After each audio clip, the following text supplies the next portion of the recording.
وقتی یکی دستت را رها میکند هیچگاه ناامید نباش، چون دست یار در نیمه راه منتظر تو است تا خوشبختت کند. ترانه بخشیده می شود از نام سمیه و شوهر مهربانش اسحاق. یک روز سمیه از زندگی خود، از روزهای سرد و سخت و بالاخره به خوشبختی رسیدنهای خود برایم قصه کرد. ما در عائله همگی 4 فرزندیم، 3 دختر و 1 پسر. همین گونه شروع کرد سمیه. ما هنوز خیلی خردسال بودیم که پدر و مادرم از هم جدا شدند و ما 4 فرزند با پدرم در تربیه بیبی و عمه‌هایم موندیم.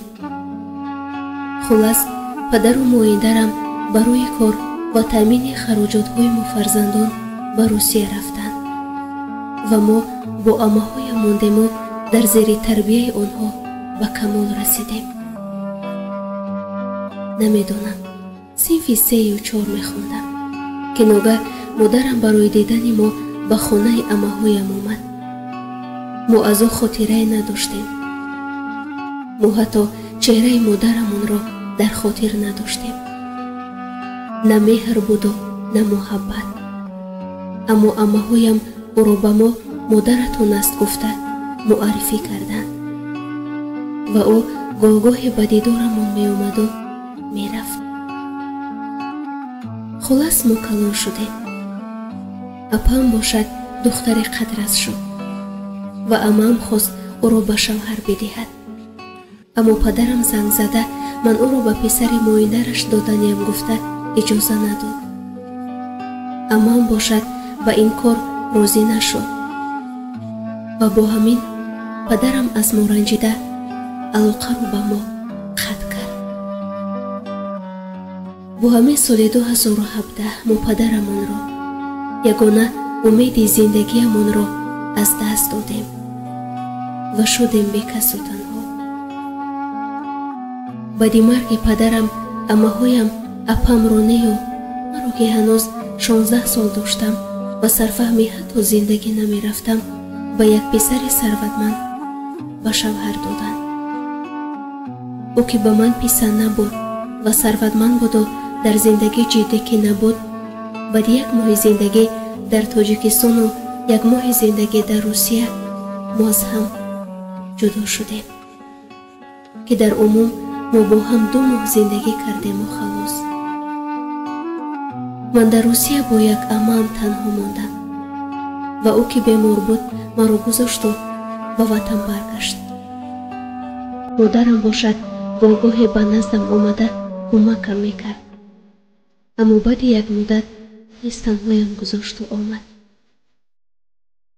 با وجود 1 زن بودنم در ملکی بیگانه تنها ماندم.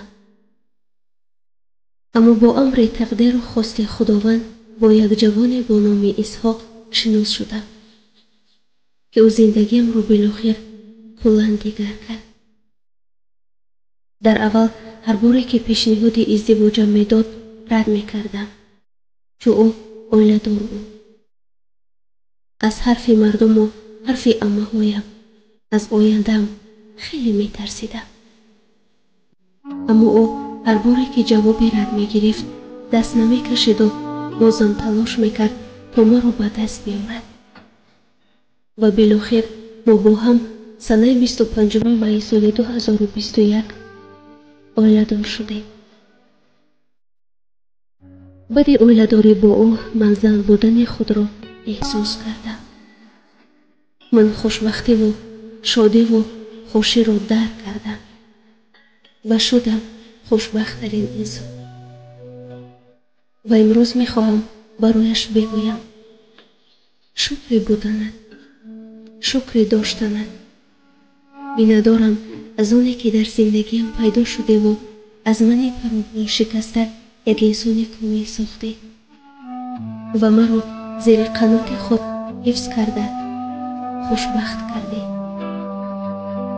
من کسی نداشتم، همه کسم شده. امیدی نداشتم، تمام امیدم گشته. دلسرد بودم اما قوت و نیرویم شدی. پس میندارم عزیزم برای بودنت در زندگیم. من خوشبختم از داشتن شوهری مثل تو. خداوند دعاهایم رو شنید و برای نجاتم از تمام تاریکی ها تو رو فرستاد. خوب که ما همدیگر رو داریم و درک میکنیم و دوست میداریم.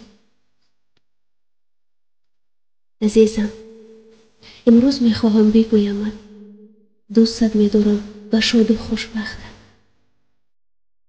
تو مرا به این روزهای خوشی رساندی. برای همش از تو میندارم و هیچگاه از این انتخاب خود پشیمان نیستم و نخواهم. امیدوارم که به زنده‌های از این دیده خوشبخت‌تر میرسیم. ما اکنون یکدیگر را داریم و در سایه و تکیه هم تمام عمر سایه میرانیم و زندگی میکنیم. شکر بودنت و فراموش نکن که خیلی دوستت می‌دارم. با احترام بی‌اندازه، سمیه.